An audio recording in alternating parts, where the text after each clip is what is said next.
नमस्कार, बहुत स्वागत है आपका। भारत अपडेट देख रहे हैं आप, मैं आपके साथ कीर्तिमान सिंह। बुलेटिन शुरुआत करते हैं बड़ी खबर के साथ। ग्लासगो कॉमनवेल्थ गेम्स में भारत का झंडा लहर गया है। भारत को 2 गोल्ड मेडल प्राप्त हुए हैं। जी हां, ग्लासगो कॉमनवेल्थ गेम्स में भारत ने अपना परचम लहराया है। तिरंगा इस वक्त फहर रहा है। ग्लासगो कॉमनवेल्थ में 2 गोल्ड मेडल भारत के नाम हो चुका है। जूडो में हर्ष सिंह और अस्मिता ने गोल्ड मेडल जीता है। जूडो में भारत के 2 खिलाड़ियों ने, मेल खिलाड़ी यानी कि मेल वर्ग में, पुरुष वर्ग में हर्ष सिंह ने गोल्ड मेडल जीता है और महिला वर्ग में अस्मिता ने गोल्ड जीता है। हर्ष ने 60 किलो भार वर्ग में गोल्ड मेडल जीता है, वहीं अस्मिता ने 48 किलो भार वर्ग में ये गोल्ड मेडल भारत के नाम किया है। आइए बढ़ेंगे आगे। एक और बड़ी खबर इस बीच आपको बताते हैं। प्रधानमंत्री नरेंद्र मोदी कल आंध्र प्रदेश और कर्नाटक के दौरे पर रहेंगे। कर्नाटक और आंध्र प्रदेश को 2 करोड़ की सौगात देंगे। प्रधानमंत्री नरेंद्र मोदी आंध्र प्रदेश और कर्नाटक को करोड़ों की सौगात सौंपने वाले हैं। कई परियोजनाओं का लोकार्पण और शिलान्यास करने वाले हैं। प्रधानमंत्री नरेंद्र मोदी पीएम के दौरे को लेकर के प्रशासन इस वक्त अलर्ट मोड पर है। प्रधानमंत्री नरेंद्र मोदी का कल 2 राज्यों का दौरा है, कर्नाटक और आंध्र प्रदेश के दौरे पर प्रधानमंत्री कल नरेंद्र मोदी रहने वाले हैं। करोड़ों की विकास कार्यों की सौगात पीएम मोदी दोनों राज्यों के लोगों को सौंपने वाले हैं। प्रधानमंत्री नरेंद्र मोदी के दौरे को लेकर के प्रशासनिक अमला दोनों राज्यों का अलर्ट मोड पर है। एसपीजी भी गई हुई है, सुरक्षा की चाक चौबंद व्यवस्थाएं हैं। तो प्रधानमंत्री नरेंद्र मोदी का कल कर्नाटक और आंध्र प्रदेश का दौरा है। कई परियोजनाओं का लोकार्पण और शिलान्यास करने वाले हैं। पीएम मोदी के दौरे को देखते हुए सुरक्षा के पुख्ता इंतजाम किए गए हैं। तो प्रधानमंत्री नरेंद्र मोदी कल 2 राज्यों के दौरे पर रहेंगे। कर्नाटक और आंध्र प्रदेश को करोड़ों की सौगात पीएम मोदी सौंपने वाले हैं। आइए बढ़ेंगे आगे। एक और बड़ी खबर आपको बता दें। देश भर में संतों ने पप्पू यादव के प्रदर्शन की निंदा की है। जो आज संसद परिसर में जिस तरह से पप्पू यादव ने भगवा वेश धारण करके संसद परिसर में पप्पू यादव समेत विपक्षी पार्टियों ने आज प्रदर्शन किया है, उसकी निंदा देश भर में संतों ने की है। कल दिल्ली में जंतर मंतर पर साधु संत समाज जुटेंगे। पप्पू यादव के खिलाफ कल विश्व हिंदू परिषद का प्रदर्शन होने वाला है। वीएचपी कल प्रदर्शन करेगी। वीएचपी ने संसद परिसर में प्रदर्शन की निंदा की है, कड़ी निंदा की है। वीएचपी यानी कि विश्व हिंदू परिषद ने स्पीकर से एक्शन लेने की मांग की है। प्रदर्शन से हिंदू भावनाओं का अपमान हुआ है, यह विश्व हिंदू परिषद कह रहा है। वीएचपी की तरफ से कहा गया है कि पप्पू यादव की हरकतें हिंदू विरोधी हैं। पप्पू यादव की हरकतें हिंदू विरोधी हैं। वीएचपी की तरफ से आधिकारिक तौर पर इस मुद्दे पर बयान सामने आ गया है। वीएचपी के जो वरिष्ठ नेता हैं वो कह रहे हैं कि हम संसद के पास प्रोटेस्ट करेंगे इस मुद्दे को लेकर के। प्रदर्शन से हिंदू भावनाओं का जो अपमान हुआ है उससे संत समाज जो है पूरे देश भर में, पूरे विश्व में संत समाज बहुत ही आक्रोशित है। देश भर में संतों ने इसकी निंदा की है। महंत राजू दास से लेकर के तमाम संतों ने इस पर कड़ी प्रतिक्रिया व्यक्त की है। बढ़ेंगे आगे। मुख्यमंत्री पुष्कर सिंह धामी ने शुक्रवार को मुख्यमंत्री कैंप कार्यालय में प्रदेश भर से पहुंचे लोगों की समस्याएं सुनी हैं और अधिकारियों को उनके त्वरित समाधान के निर्देश दिए। इस दौरान जनप्रतिनिधियों ने चारधाम यात्रा के सफल संचालन और बुग्याल क्षेत्रों से जुड़े स्थानीय हितों को लेकर के सरकार के प्रयासों की सराहना की। मुख्यमंत्री ने साफ कहा कि जनता की समस्याओं का समाधान समयबद्ध तरीके से होना चाहिए। प्रदेश का संतुलित विकास सरकार की सर्वोच्च प्राथमिकता है। तो मुख्यमंत्री पुष्कर सिंह धामी ने लोगों की समस्याओं को सुना। आइए बढ़ेंगे आगे। खबर यूपी के अमरोहा से। अमरोहा में अमरोहा में बताते हैं आपको, प्रभारी मंत्री गुलाब देवी ने जंतर मंतर प्रदर्शन को लेकर के बड़ा बयान दिया है। उन्होंने कहा कि छात्रों को आंदोलन की जगह संवाद का रास्ता अपनाना चाहिए। मंत्री ने प्रदर्शन में विपक्ष और अराजक तत्वों के शामिल होने का आरोप भी लगाया और दोषियों की पहचान कर कार्रवाई की बात कही। साथ ही उन्होंने नई शिक्षा नीति, अलंकार योजना और शिक्षकों के लिए कैशलेस चिकित्सा योजना को लेकर के सरकार की उपलब्धियां भी गिनाई।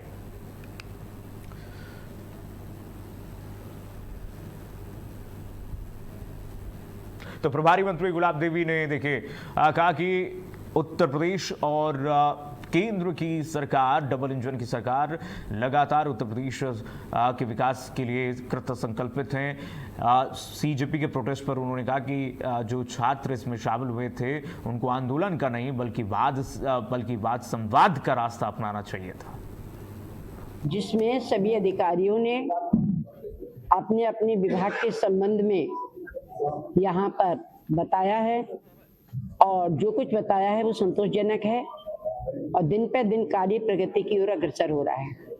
जिलाधिकारी के नेतृत्व में विकास के कार्य हो रहे हैं। कप्तान साहब के नेतृत्व में यहाँ शांति व्यवस्था अच्छी प्रकार से चल रही है। तो जैसा हमारे माननीय मुख्यमंत्री जी चाहते हैं उस तरीके से हमारे अधिकारी सब कार्य में लगे हुए हैं। कुछ बच्चों के लिए लैपटॉप वितरण किए गए थे, इसलिए किए गए थे कि बच्चे हमारे हर क्षेत्र में आगे बढ़े, तकनीकी विज्ञान हर प्रकार से उनके लिए सिखाया जा रहा है जिससे बच्चे कहीं पर भी हमारे पीछे ना रहे। बढ़ेंगे आगे। लखनऊ में मोहिबुल्लापुर रेलवे स्टेशन का नाम बदलने की मांग उठी है। उत्तर विधानसभा से विधायक नीरज बोरा ने स्टेशन का नाम जानकीपुरम करने का प्रस्ताव रक्षा मंत्री और लखनऊ के सांसद राजनाथ सिंह और रेल मंत्री को भेज दिया है और उनका कहना है कि जानकीपुरम एक प्रमुख और विकसित क्षेत्र है जिसकी पहचान पूरे शहर में है। ऐसे में स्टेशन का नाम बदलने से यात्रियों को भी सुविधा होगी। मोहिबुल्लापुर स्टेशन का नामांकन उस समय हुआ होगा जिस समय यहाँ सिर्फ खेत रहे होंगे और एक छोटा सा गांव रहा होगा मोहिबुल्लापुर। लेकिन वर्तमान स्थिति में आज मोहिबुल्लापुर का कोई अस्तित्व नहीं रह गया, उस गांव का भी कोई नाम का अस्तित्व नहीं रह गया। बड़ी बड़ी कॉलोनी बन गई हैं। मोहिबुल्लापुर के स्टेशन के एक तरफ का हिस्सा जो है वो जानकीपुरम सेक्टर 1 ए में आता है, सेक्टर ए में आता है और जानकीपुरम एक बड़ी आवासीय योजना है जो लखनऊ विकास प्राधिकरण द्वारा बनाई गई है। लखनऊ उत्तरी विधानसभा के विधायक नीरज बोरा ने देश के रक्षा मंत्री राजनाथ सिंह को पत्र लिख करके मोहिबुल्लापुर स्टेशन का नाम बदल करके जानकीपुरम स्टेशन करने का जो है प्रार्थना पत्र दिया है और साफ तौर पर कहा है कि मोहिबुल्लापुर तब रहा होगा जब कभी कोई गांव रहा होगा। अब मोहिबुल्लापुर का कहीं भी कोई नामो निशान नहीं है और अगर जानकीपुरम की बात करें तो यहाँ जानकीपुरम है जो कि पूरे लखनऊ में मशहूर है। जानकीपुरम और लखनऊ विकास प्राधिकरण का गेटेड कॉलोनी है, ये कहीं ना कहीं लखनऊ विकास प्राधिकरण द्वारा बसाया गया है। अधिक से अधिक संख्या के लोग यहाँ जानकीपुरम में रहते हैं, इसीलिए लोगों की मांग है कि यहाँ पर हर प्रकार की ट्रेनें रुकें। बड़ी बड़ी ट्रेनें अगर यहाँ पर रुकती हैं दूर दराज जाने वाली तो कहीं ना कहीं इस क्षेत्र के उत्तरी विधानसभा के जो लोग हैं, साथ में ही जो पूर्वी और अगल बगल के पास पड़ोस के जो लोग रहने वाले हैं उनको चारबाग स्टेशन तक दौड़ करके नहीं जाना पड़ेगा और यही उत्तरी विधानसभा के जो जानकीपुरम जिस स्टेशन का मोहिबुल्लापुर बदलने का नाम इन्होंने सिफारिश की है वहीं पर आकर के लोग दूर दराज जाने की ट्रेन पकड़ सकते हैं। इससे लखनऊ वासियों को बहुत बड़ी सुविधा मिलेगी और जो चारबाग स्टेशन पर लगने वाली भीड़ है उसमें भी कहीं ना कहीं राहत मिलेगी। अब देखने वाली सबसे बड़ी बात ये होगी इस स्टेशन का नाम कब तक बदला जाएगा ये तो आने वाला समय बताएगा, लेकिन क्षेत्र के साथ साथ विधायक नीरज बोरा ने भी स्टेशन का नाम बदलने का पत्र लिखा है। कैमरामैन गौरव के साथ प्रवीण कुमार पांडे, भारत अपडेट, लखनऊ। और बढ़ेंगे आगे। यूपी के जालौर में स्वास्थ्य विभाग ने बड़ी कार्रवाई की है। कोंच क्षेत्र में संचालित एक प्राइवेट क्लिनिक और मेडिकल स्टोर पर छापेमारी की गई। जांच के दौरान डॉक्टर की अनुपस्थिति में मरीजों का इलाज और मेडिकल स्टोर पर अनियमितताएं मिलने के बाद दोनों को सील कर दिया गया है। स्वास्थ्य विभाग का कहना है कि नियमों के खिलाफ संचालित क्लिनिक और मेडिकल स्टोर के खिलाफ आगे भी कार्रवाई जारी रहेगी। क्लिनिक तो रजिस्टर्ड है परंतु यहाँ पर डॉक्टर साहब ना बैठे मिले, दूसरा व्यक्ति डॉक्टरी करता हुआ पाएगा, मरीज 3 यहाँ पर उपस्थित मिले जिनको दवा दी पाया गया। मेडिकल स्टोर रजिस्टर्ड है परंतु वहाँ पर रजिस्टर्ड फार्मासिस्ट उपस्थित नहीं था, उसकी जगह और अन्य लड़के दवा देते हुए पाए गए, इसलिए इसको हमें सील करना पड़ा। बाकी सारे पेपर देख करके आगे कार्रवाई की जाएगी। ये और बढ़ेंगे आगे। खबर वाराणसी से। वाराणसी पुलिस में साइबर ठग के खिलाफ चला जा रहा है ऑपरेशन साइबर के खिलाफ के तहत पुलिस को बड़ी सफलता मिली। पुलिस ने एक फर्जी कॉल सेंटर पर छापेमारी करके शेयर मार्केट मुनाफे का झांसा देकर के करोड़ों ठगी करने वाले गिरोह का भंडाफोड़ किया है। इस कार्रवाई में करीब 32 आरोपियों को गिरफ्तार किया गया है, जबकि मुख्य आरोपी अभी भी फरार है। मौके से बड़ी संख्या में मोबाइल फोन, लैपटॉप और फर्जी दस्तावेज भी बरामद किए गए। पुलिस पूरे नेटवर्क की जांच में जुटी हुई है। देखिए, साई वज्रा मिशन जो प्रदेश व्यापी साइबर अपराधियों के खिलाफ चलाया जा रहा है, इसी की श्रृंखला में वाराणसी पुलिस, भेलूपुर और साइबर थाने की संयुक्त टीम द्वारा ये हफ्ते में चौथा गैंग पकड़ा गया है। ये एक कॉल सेंटर नुमा फैसिलिटी ये भेलूपुर में महमूरगंज के पास एक बिल्डिंग में चला रहे थे। हमने मैनुअल रेकी कराई, तब हमें पता लगा कि ये एक रेप्यूटेड ट्रेडिंग कंपनी है। उनके नाम पे उनके कूटरचित दस्तावेज यूज करके ये लोगों को कॉल करते हैं। इन्होंने बहुत संख्या में युवक युवतियों को रखा हुआ था, जो कॉल के माध्यम से लोगों का थर्ड पार्टी डेटा चुरा के उनको प्रलोभन देते थे और सब्सक्रिप्शन के नाम पे उनसे पैसा लेते थे और ये पैसा म्यूल अकाउंट में रन करता था। चंदौली में सरकारी स्कूल में मिड डे मील की गुणवत्ता पर सवाल खड़े करने वाली खबर सामने आई है। मुगलसराय के एक कंपोजिट विद्यालय में बच्चों को परोसे गए भोजन में कथित तौर पर कीड़े मिलने के बाद हड़कंप मच गया। स्कूल प्रशासन ने तुरंत मिड डे मील का वितरण जो है वो रोक दिया है और मामले की जानकारी अधिकारियों को दी है। अब पूरे मामले की जांच की जा रही है और आखिर इतनी बड़ी लापरवाही कैसे हुई, इस बात की जानकारी जुटाई जा रही है। अभी आप लोगों के द्वारा और सोशल मीडिया के द्वारा जस्ट अभी मुझे पता चला है, ऐसी घटना सामने आई है। इसके बारे में तत्काल खंड शिक्षा अधिकारी को लिखा गया है और वो जाके जांच कर रहे हैं और जैसी तथ्यात्मक रिपोर्ट आती है जो दोषी पाए जाते हैं उनके खिलाफ तत्काल कार्रवाई की। और अब खबर अमरोहा से, जहां पर कांवड़ यात्रा तैयारियों के बीच सफाई व्यवस्था पर सवाल उठाने वाली तस्वीर सामने आई है। हसनपुर कोतवाली क्षेत्र के दीपपुर गेट के पास कांवड़ मार्ग पर कूड़े का ढेर लगा हुआ है, जिससे उठ रही दुर्गंध के कारण श्रद्धालुओं और स्थानीय लोगों को परेशानियों का सामना करना पड़ रहा है। लोगों ने प्रशासन से जल्द सफाई कराने की मांग की है। ये देखिए जरा तस्वीर आपको जो दिखा रहे, ये कूड़े का अंबार जो लगा हुआ है, इससे लोगों को, स्थानीय लोगों को परेशानी हो रही है, राहगीर भी परेशान है। आगे बढ़ेंगे यूपी के बांदा से खबर। बांदा में विकास के दावों के बीच एक गांव के लोग पिछले 10 साल से जलभराव की समस्या से जूझ रहे हैं। बड़ोखर बुजुर्ग गांव के ग्रामीणों का आरोप है कि बरसात में मुख्य रास्ता तालाब बन जाता है, जिससे सबसे ज्यादा परेशानी स्कूली बच्चों को होती है। कई बार शिकायत के बावजूद समस्या का समाधान नहीं होने पर ग्रामीणों ने अब जिलाधिकारी से गुहार लगाई है और जल्द राहत की उम्मीद भी जताई है। बढ़ेंगे आगे। वाराणसी पुलिस ने बड़ी सफलता हासिल की है। पुलिस ने कार्रवाई करते हुए 55 किलो अवैध गांजा के साथ 2 तस्करों को गिरफ्तार किया है। तस्करों ने गांजे को छोटे हाथी वाहन में गुप्त पैनल में छिपा करके रखा हुआ था। बरामद गांजे की अनुमानित कीमत करीब 30 लाख रुपए बताई जा रही है। पुलिस मामला दर्ज कर तस्करी नेटवर्क की जांच पड़ताल में जुटी हुई है। पुलिस आयुक्त महोदय के निर्देशन में अपराध एवं अपराधियों के विरुद्ध जो लगातार कार्रवाई की जा रही है, उसी क्रम में सिगरा पुलिस को एक कामयाबी हासिल हुई है। लहरतारा के पास एक छोटा हाथी जो वाहन जो होता है, उसमें 2 व्यक्तियों द्वारा अवैध रूप से गांजे की जो कि NDPS सामग्री है उसकी तस्करी की जा रही थी। लोकल इंटेलिजेंस और सर्विलांस के माध्यम से इन्फॉर्मर्स की सूचना पे उसको पकड़ा गया और मौके से गांजा बरामद हुआ है। सर वो गाड़ी में कैसे ले जा रहे थे, छुपा कर? देखिए जो हमारे छोटा जो हाथी वाहन होता है उसमें जो हाइड्रोलिक सिस्टम होता है उसको उठा करके उसके नीचे उन्होंने एक लेयर बना रखी थी छिपाने के लिए, जिससे कि ऐसा आभास हो रहा था कि वो खाली है, जबकि उसको उठाने पे पता चला उसके ऊपर नीचे एक और शीट लोहे की लगाई हुई थी जिसमें कि गांजे का रखा हुआ। वहीं यूपी के महाराजगंज पुलिस को एक बड़ी सफलता मिली है। अपराधियों के खिलाफ चलाए जा रहे अभियान के तहत थाना चौक पुलिस ने एक वांछित अभियुक्त को गिरफ्तार किया है। आरोपी लंबे समय से एक मामले में फरार चल रहा था। पुलिस ने उसे गिरफ्तार करके न्यायालय के समक्ष पेश कर दिया है। पुलिस का कहना है कि अपराधियों के खिलाफ अभियान आगे भी इसी तरह से लगातार जारी रहेगा।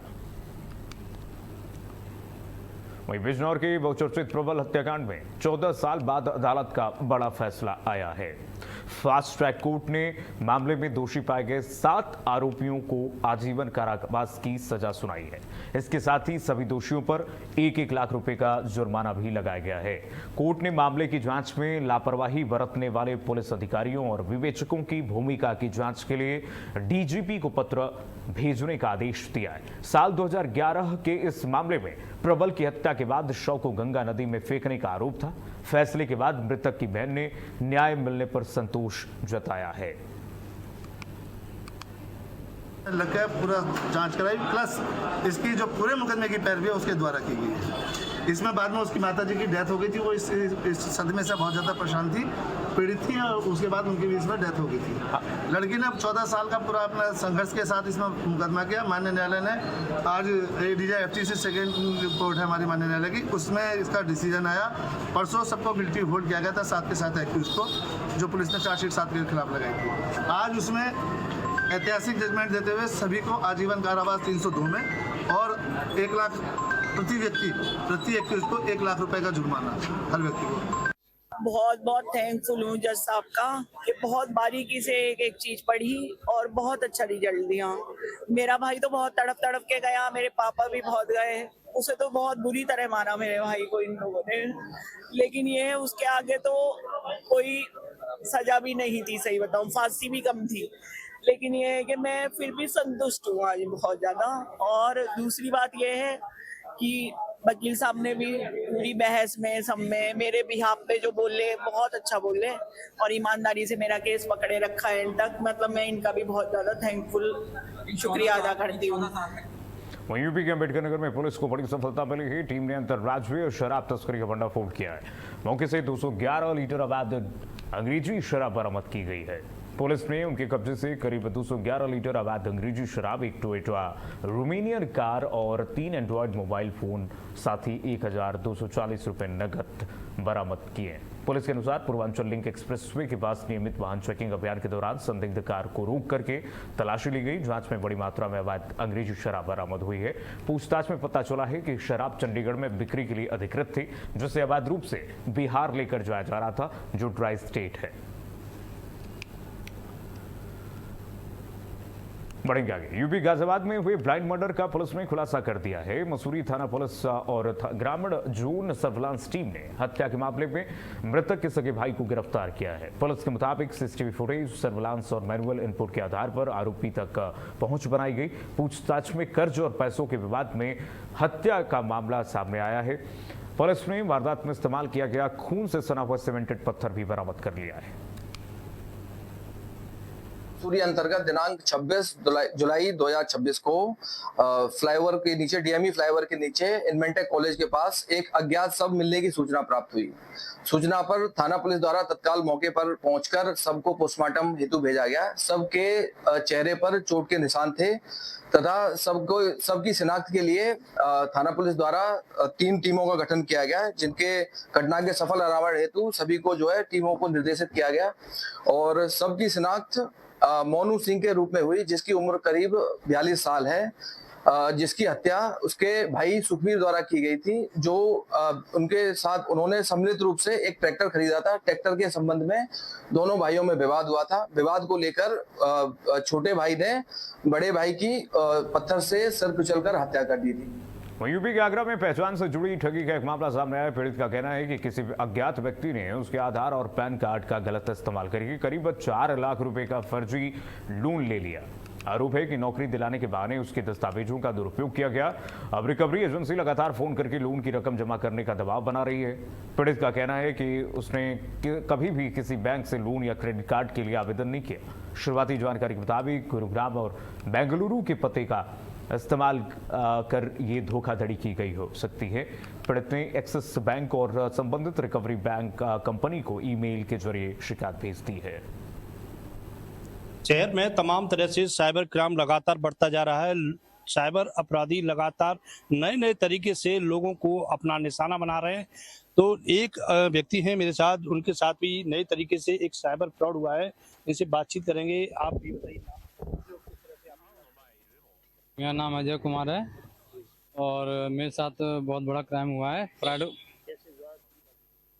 हुआ ऐसे था, मतलब मैंने जॉब के लिए जब मैंने अप्लाई किया था गुड़गांव में, तो जॉब के नाम पे ही मेरी आईडी का मिसयूज किया गया और मेरी आईडी लेकर के उन्होंने ओटीपी लिया, सिग्नेचर लिया, उसके बाद जो है वीडियो केवाईसी की और वीडियो केवाईसी करने के बाद जो है एक्सिस बैंक में अकाउंट ओपन करवा दिया और अकाउंट ओपन करवाने के बाद उन्होंने जो है मेरा क्रेडिट कार्ड जारी कर लिया मेरे नाम से। उसमें सिक्योरिटी गार्ड का और हेल्पर का और सुपरवाइजरिंग का जो है काम दिया गया था। उन्होंने बताया था कि आप जो है अगर अगर बढ़िया पोस्टिंग में अगर काम करना चाहता है तो आपको आईडी जमा करना पड़ेगा। समझ सकते हैं कि उसके ऊपर कितनी बड़ी संकट हो सकता है। और ये एक ही मामला नहीं, इस तरह से तमाम लोग ऐसे होते हैं जिनके साथ इस तरह की ठगी के मामले लगातार बढ़ते जा रहे हैं। बताया जा रहा है कि उन्होंने आधार कार्ड लिया, पैन कार्ड लिया, उसके बाद उनका खाता खोला और उससे क्रेडिट कार्ड बनाकर उसे 4,33,000 रुपये की ठगी की। तो निश्चित तौर से ऐसे मामले लगातार बढ़ रहे हैं। इसको लेकर भारत अपडेट भी लोगों से अपील कर रहा है कि ऐसे लोगों से सतर्क रहें, जिससे आप साइबर क्राइम के अपराध से बच सकें। अब देखने वाली बात है कि इस तरह के लोगों को इन्हें किस तरह से न्याय मिलेगा, इनके पैसे कैसे वापस होंगे, ये तमाम सवाल अब बने हुए हैं। अपने साथी शिवम के साथ कृष्णा त्यागी, भारत अपडेट। आइए बढ़ेंगे खबर कन्नौज से है, जहां पर सदर कोतवाली क्षेत्र में एक युवक ने कथित तौर पर फांसी लगाकर आत्महत्या कर ली। परिजनों के अनुसार युवक लंबे समय से बीमारी से परेशान था और सूचना मिलते ही पुलिस मौके पर पहुंची। शव को कब्जे में लेकर के आगे कानूनी कार्रवाई शुरू कर दी गई है। पुलिस मामले की जांच में जुटी हुई है।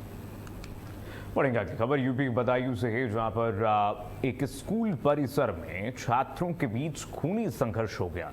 सिविल लाइन थाना क्षेत्र के सरस्वती विद्या मंदिर इंटर कॉलेज में दो गुटों के बीच विवाद के बाद 3 छात्रों पर चाकू से हमला कर दिया गया। घायल छात्रों को अस्पताल में भर्ती कराया गया है। वहीं पुलिस ने आरोपियों की तलाशी शुरू कर दी है। जब से स्थानीय पुलिस को यह सूचना प्राप्त हुई कि उस स्कूल में कुछ बच्चों के बीच में मारपीट हो गई है, जिसमें कि कुछ बच्चों ने 3 बच्चों को चाकू से घायल कर दिया है।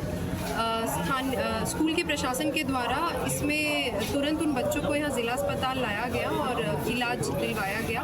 तीनों बच्चे अभी ठीक हैं और खतरे से बाहर हैं।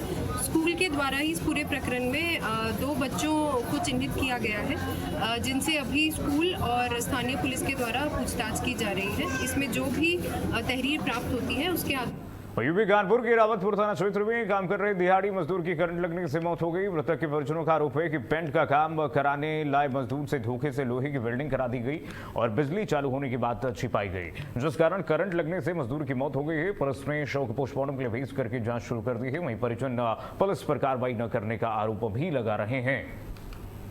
वही खबर यूपी के हापुड़ से, जहां पर पैसे के लेन देन को लेकर के 2 पक्षों में विवाद इतना बढ़ गया, आगे जमकर पथराव और फायरिंग हो गई। घटना का वीडियो सोशल मीडिया पर तेजी से वायरल हो रहा है, जिसमें एक युवक खुलेआम फायरिंग करता हुआ नजर आ रहा है। पुलिस ने मामला दर्ज कर आरोपी की तलाश में जुटी हुई है। और खबर यूपी के बस्ती से, तेज रफ्तार पिकअप और बाइक की सामने जोरदार भिड़ंत हो गई। हादसा इतना भीषण था कि बाइक सवार गंभीर रूप से घायल हो गया। मौके पर मौजूद स्थानीय लोगों ने आनन फानन में घायल को CHC पहुंचाया, लेकिन चिकित्सकों ने जांच के बाद उसे मृत घोषित कर दिया। मृतक की पहचान 45 वर्षीय आदित्य निवासी केवाड़ी मुस्तकहम के रूप में हुई है। हादसे की खबर मिलते ही परिजनों में कोहराम मच गया, जबकि पूरे गांव में शोक की लहर दौड़ गई है। घटना के बाद पिकअप चालक समेत मौके से फरार बताया जा रहा है। सूचना पर पहुंची पुलिस ने शव कब्जे में लेकर पोस्टमार्टम के लिए भेज दिया है और फरार पिकअप वाहन की तलाश में जुट गई है। और अखबार यूपी के देवरिया से, देवरिया में पुलिस सुरक्षा व्यवस्था पर सवाल खड़े कर दिए हैं और पुलिस लाइन परिसर में खड़ी एक संदिग्ध रिजवी कार में अचानक से भीषण आग लग गई। आग लगते ही पूरे परिसर में अफरा तफरी मच गई और मौके पर पहुंची फायर ब्रिगेड ने कड़ी मुश्किल के बाद आग पर काबू पाया। घटना के बाद पुलिस और फॉरेंसिक टीम जांच में जुट गई। शुरुआती जांच में CCTV फुटेज में एक संदिग्ध नकाबपोश युवक भी दिखाई देने की बात सामने आई है। फिलहाल पुलिस वाहन के परिसर तक पहुंचने और आग लगने के कारणों की हर पहलू से जांच कर रही है। और खबर यूपी के मुरादाबाद से है, जहां पर एक ऐसी तस्वीर सामने आई है। सावन में कांवड़ यात्रा की सुरक्षा को लेकर के चिंता बढ़ा देने वाली तस्वीर है। हरिद्वार मुरादाबाद कांवड़ मार्ग पर तेंदुओं का एक जोड़ा खुलेआम घूमता हुआ दिखाई दे रहा है, जिसका वीडियो सोशल मीडिया पर तेजी से वायरल हो रहा है। सड़क पर तेंदुए की मौजूदगी से श्रद्धालुओं और स्थानीय लोगों में दहशत का माहौल है। ग्रामीणों ने वन विभाग से तत्काल कार्रवाई और तेंदुओं को पकड़ने की मांग भी उठाई है। और चलिए इसी के साथ फिलहाल के लिए बस इतना ही। खबरें लगातार जारी हैं, देखते रहिए भारत अपडेट। शुभ रात्रि।